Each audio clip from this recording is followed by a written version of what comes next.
from Volunteer Park Conservatory in Seattle, Washington. My name is Susan Joyner, and I'm here today with Emily Alsop, the staff gardener at the conservatory.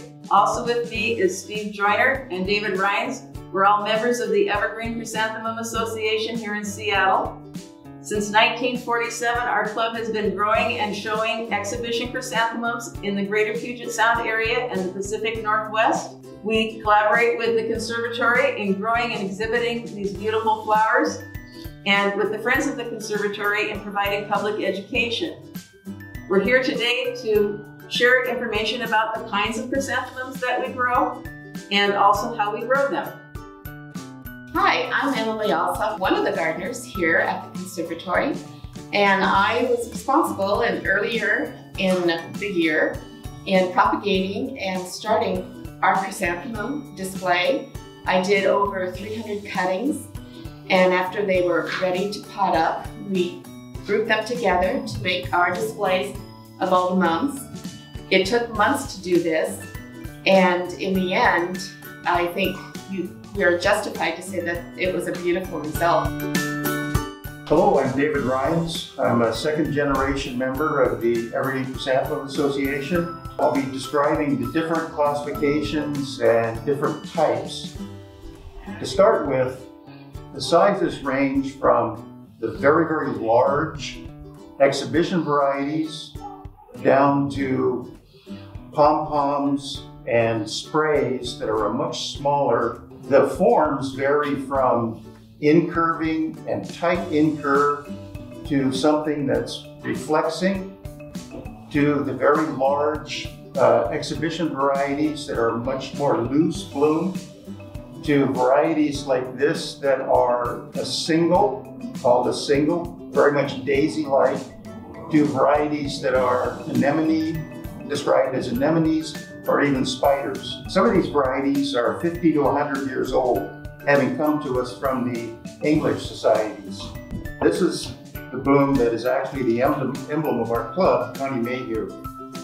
And typical of how the large and medium exhibitions are grown is they're grown one up or two up, two laterals allowed to come up.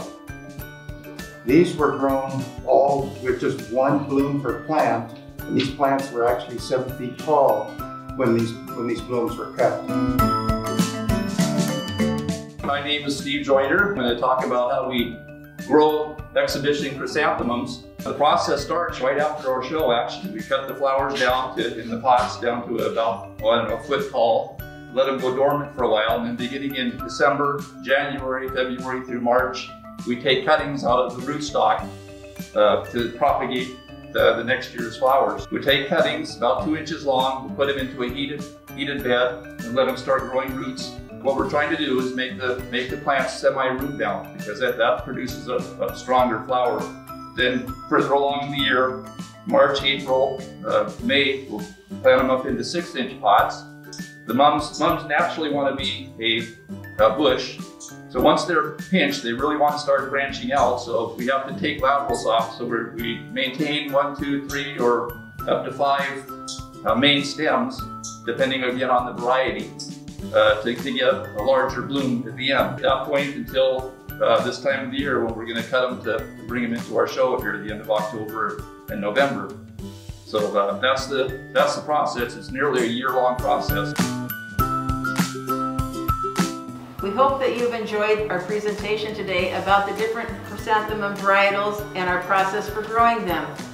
Evergreen Chrysanthemum Association meets the second Saturday of each month. Currently we're doing it via Zoom. We meet at 10 o'clock in the morning. During our meetings we have lively cultural discussions and interesting presentations. We really get into the dirt about fertilizers, fungicides, pesticides, and how to grow these beautiful flowers. We have a Facebook page called Evergreen Chrysanthemum Association. There's lots of information there. And lastly, we have a website, www.ecamums.org. Thank you. We hope you enjoyed our presentation.